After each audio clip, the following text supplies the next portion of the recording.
할렐루야. 1월 16일 영상으로 기도의 자리로 나오신 모든 대동교회 성도님들을 주님의 이름으로 환영하고 축복합니다. 이 시간 사도신경으로 우리의 신앙을 고백드리겠습니다.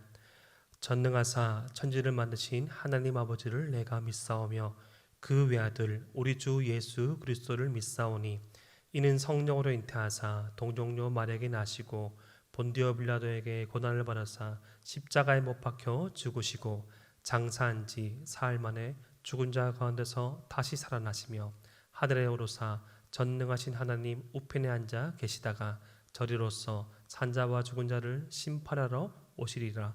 성령을 믿사오며 거룩한 공예와 성도가 서로 교통하는 것과 죄를 사하여 주시는 것과 몸이 다시 사는 것과 영원히 사는 것을 믿사옵나이다. 아멘.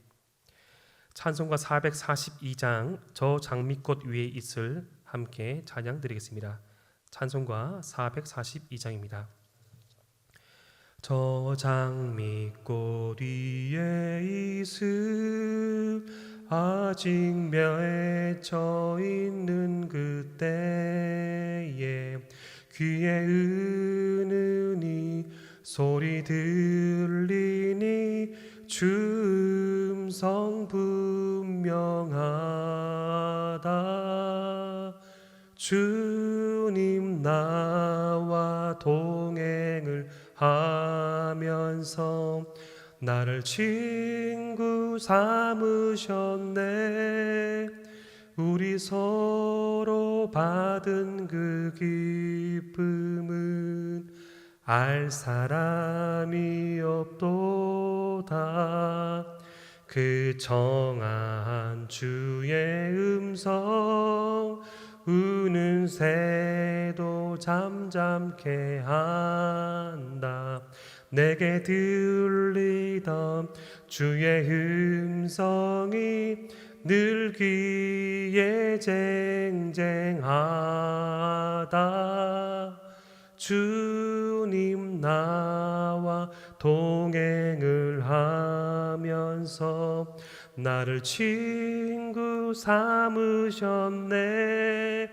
우리 서로 받은 그 기쁨은 알 사람이 없도다.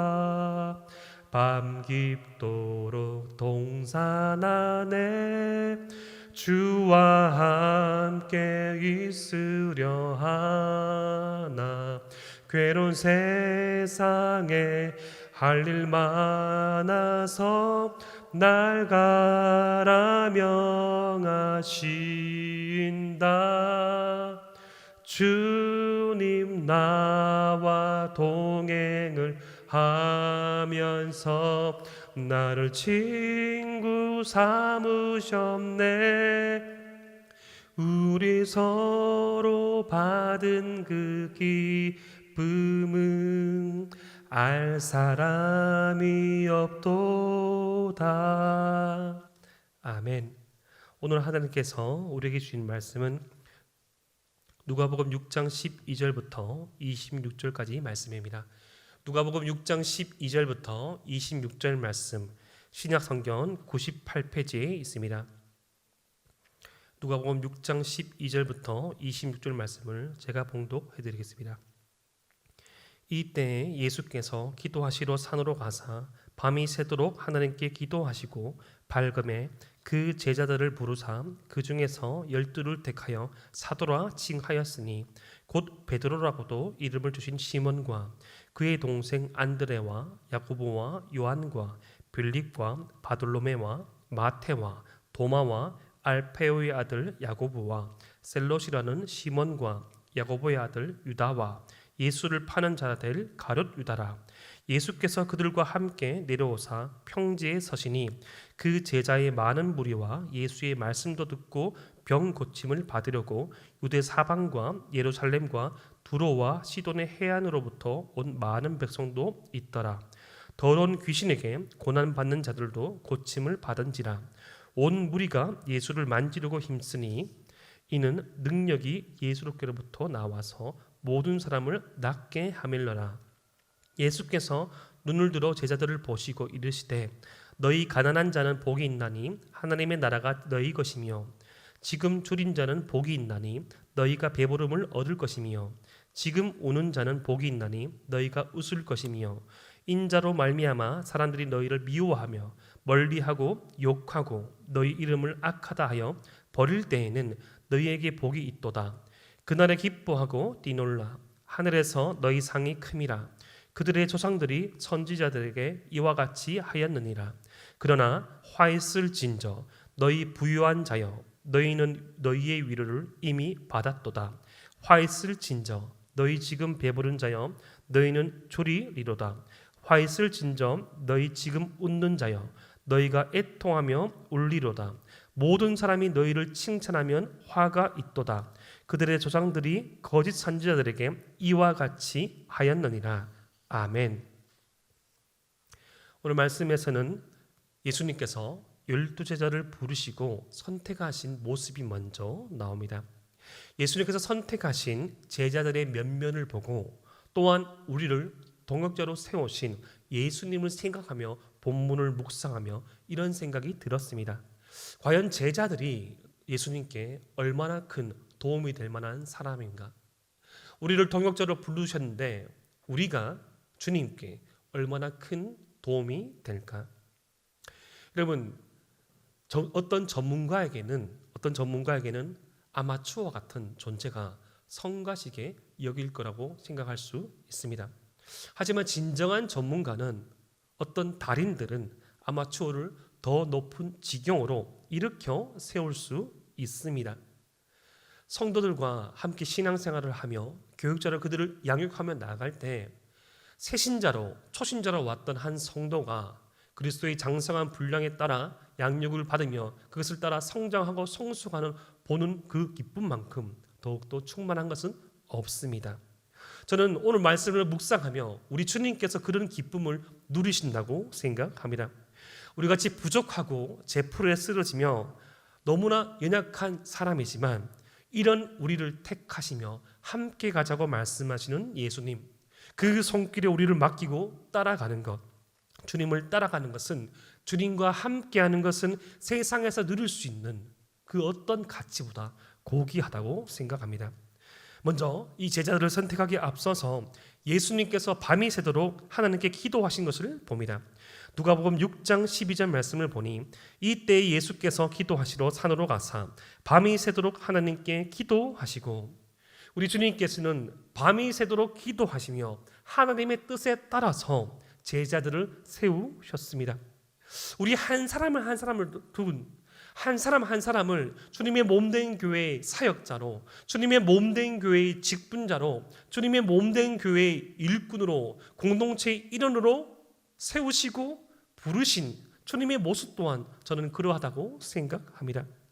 주님께서 이렇게 우리를 밤새 기도하시며 세우신 것만 같은 정성을 들이시고 관심을 가지시고 집중하셨는데, 우리는 이 교회에서 우리에게 맡겨진 이 사명을 앞두고 사명을 맡아서 직분을 맡아서 우리에게 주어진 이 주님의 일들을 할 때 어떠한 태도로 하는지 살펴보길 원합니다.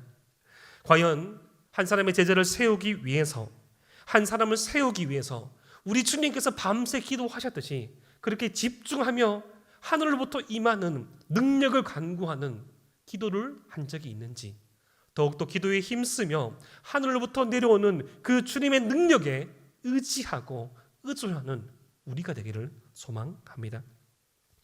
잠언 16장 9절 말씀에 이런 말씀이 있습니다. 사람이 마음으로 자기의 길을 계획할지라도 그의 걸음을 인도하시는 이는 여호와시니라.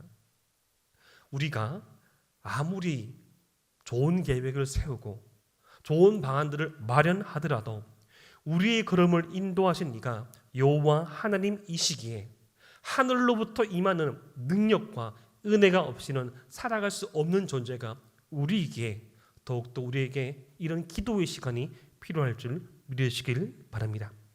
이제 누가복음 6장 13절부터 16절까지 말씀에서는 예수님께서 그렇게 밤새 기도하시고 세우신 제자들이 호명되어집니다. 그때 13절 말씀을 보니 제자들을 부르사 그 중에서 12를 택하여 사도라 칭하셨다는 말씀이 나옵니다. 사도란 바로 보내심을 받은 사람입니다. 여러분, 제자는, 사도는 주님으로부터 보내심을 받은 사람입니다. 주님을 따르는 사람이요, 주님으로부터 보냄을 받은 사람은 일반적인 호감을 가지고 따라가는 팬과는 다른 것입니다. 여러분, 어떤 스타와 어떤 특정한 인물들을 환호하고 연호하는 팬과 어떤 사람들을 따라가고 파송을 받은 제자와 사도의 차이가 무엇입니까? 이미 제자는 자신의 이 마음의 기준에서 자신의 이 기준을 버리고 철저히 스승과 철저히 따라가는 이 존재에게 모든 것을 맞춘 것이 제자입니다. 여러분, 사도란 어떠한 존재입니까?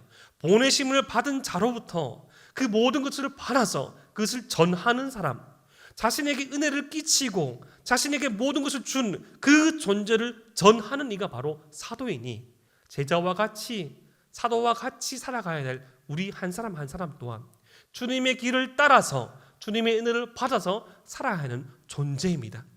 주님으로 말미암아 우리의 삶의 형편이 어떠하든지, 주님의 은혜로 말미암아 우리의 삶의 여건과 환경이 어떠한지 주님께서 주신 은혜를 쫓아서 주님께서 주신 은혜를 나누는 그 삶이 우리의 삶이 될 줄을 믿으시기를 바랍니다. 그런데 이렇게 주님께서 부르신 이 사람 한 사람 한 사람을 살펴보면 참 주님께서 그들에게 주신 그 은혜와 기회가 무엇인가, 얼마나 귀한가를 볼 수 있습니다. 여러분, 베드로는 어떤 인물입니까? 베드로와 핵심 제자인 야고보와 요한, 안드레는 어떤 인물입니까? 여러분, 그들은 어부였습니다.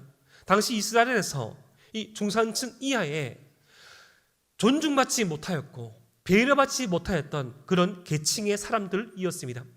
특별히 여러분, 이 베드로의 성품이 어떠했습니까?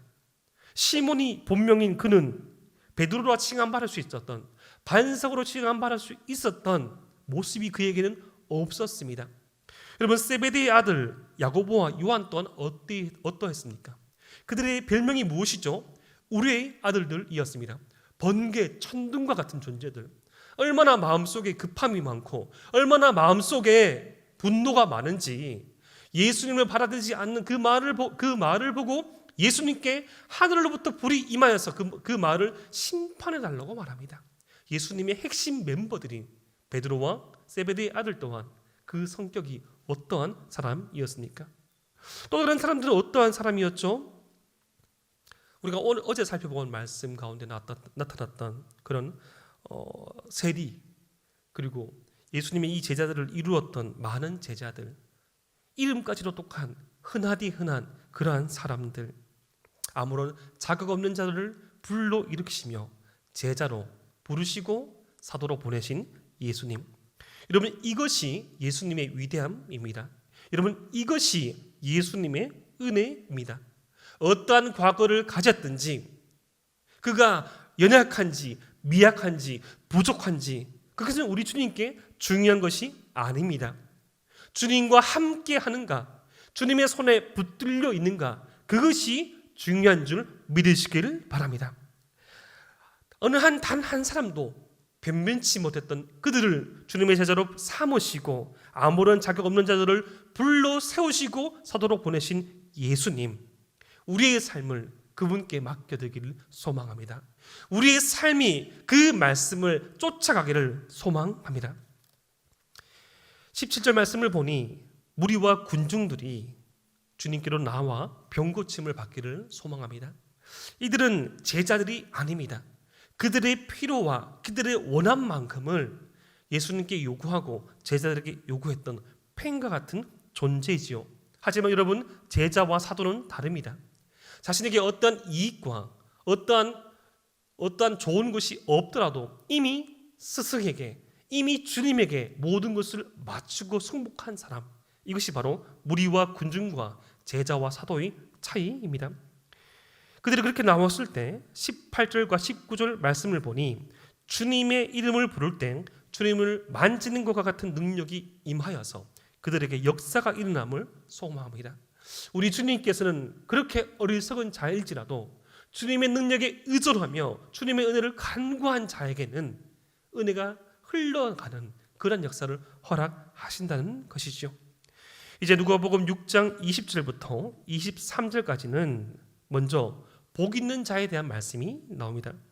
여러분, 특별히 누가복음 6장 20절부터 26절까지 말씀에는 네 가지 복과 네 가지 화에 대한 말씀이 나옵니다. 이 말씀은 이 구약 성경의 신명기와 비슷한 구조를 가집니다.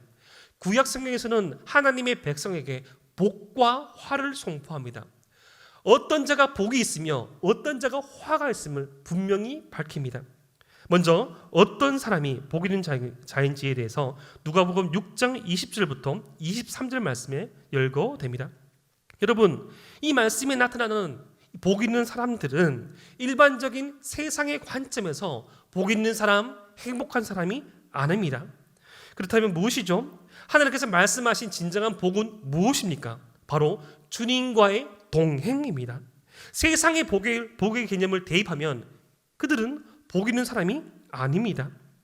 하나님으로 말미암아 가난한 사람, 주님과 동행함으로 말미암아 줄인 사람, 주님으로 말미암아 욕을 먹는 사람, 주님으로 말미암아 버림당한 사람이 복이 있다고 말씀하십니다.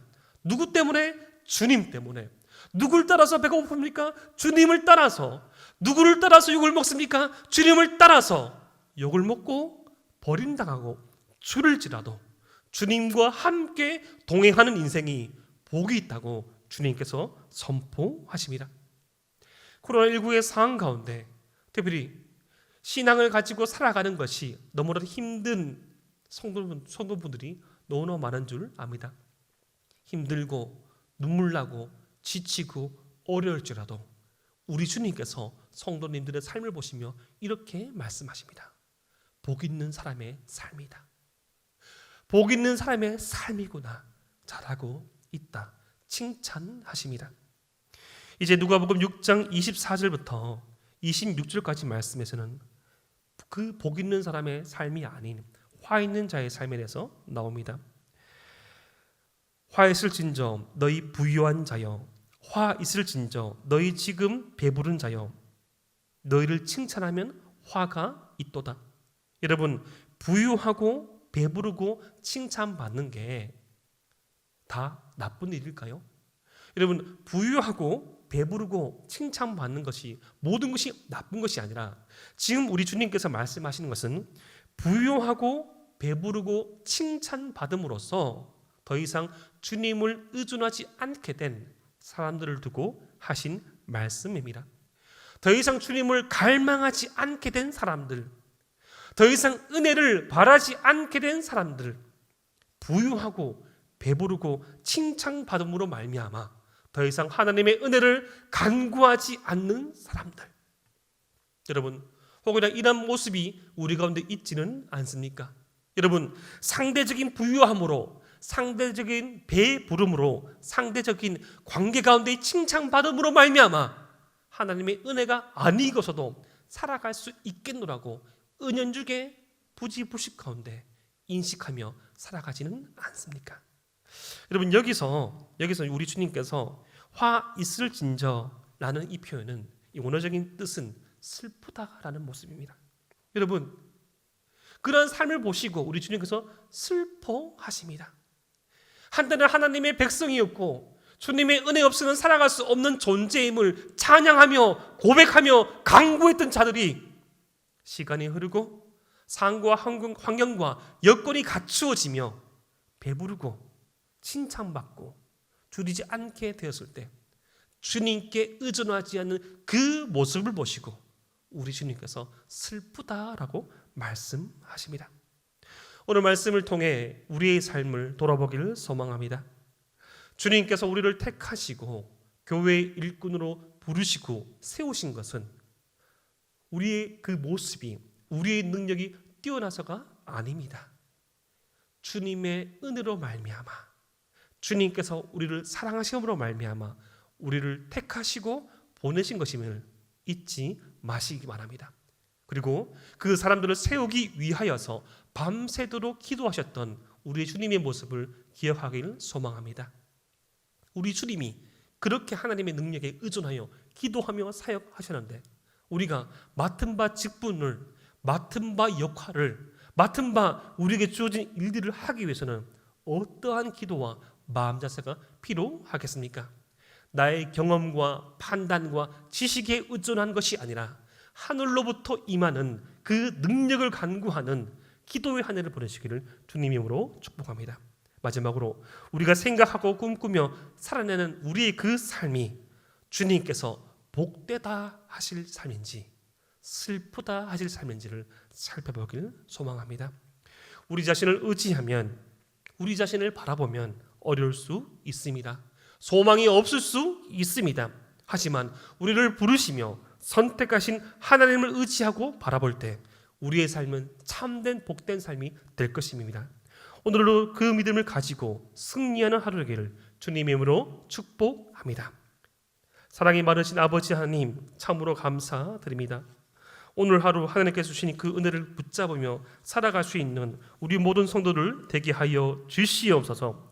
이 모든 말씀 주님의 이름으로 기도드립니다. 아멘. 하늘에 계신 우리 아버지여, 이름이 거룩히 여김을 받으시오며 나라의 임하옵시며 뜻이 하늘에서 이룬 것 같이 땅에서도 이루어지이다. 오늘날 우리에게 일용할 양식을 주옵시고 우리가 우리에게 죄진 자를 사하여 준 것 같이 우리 죄를 사하여 주옵시고 우리를 시험에 들게 하지 마옵시고 다만 악에서 구하옵소서. 대개 나라와 건세와 영광이 아버지께 영원히 있사옵나이다. 아멘. 함께 기도하기를 원하는 기도의 제목들이 있습니다. 오늘 들을 말씀을 붙잡으며 기도하기를 소망합시다. 우리 주님께서 밤새 기도하시고 제자를 세운 것처럼 주님께서 우리에게 맡기신 그 일들과 하루하루의 삶을 두고 기도할 수 있는 우리가 되게 하여 주시옵소서. 두 번째로 1월 17일까지 연장된 특별 방학기간 동안 교회 안에 모든 성도를 주님께서 보호해 주셨고 모든 이 비대면 예배에서도 은혜가 충만하게 하여 주시옵소서. 세 번째, 2021년도 새해를 맞아 담임 목사님 성령 충만한 은혜를 주시고 중직자와 온 성도들이 교회의 든든한 기둥과 버팀목이 되게 하시며 올 한 해 회복의 표어대로 각자의 삶의 처소에서 회복을 보게 하여 주시옵소서. 주여 삼창하신 후에 기도 제목을 가지고 기도하신 후에 각자의 스스로 돌아가시겠습니다.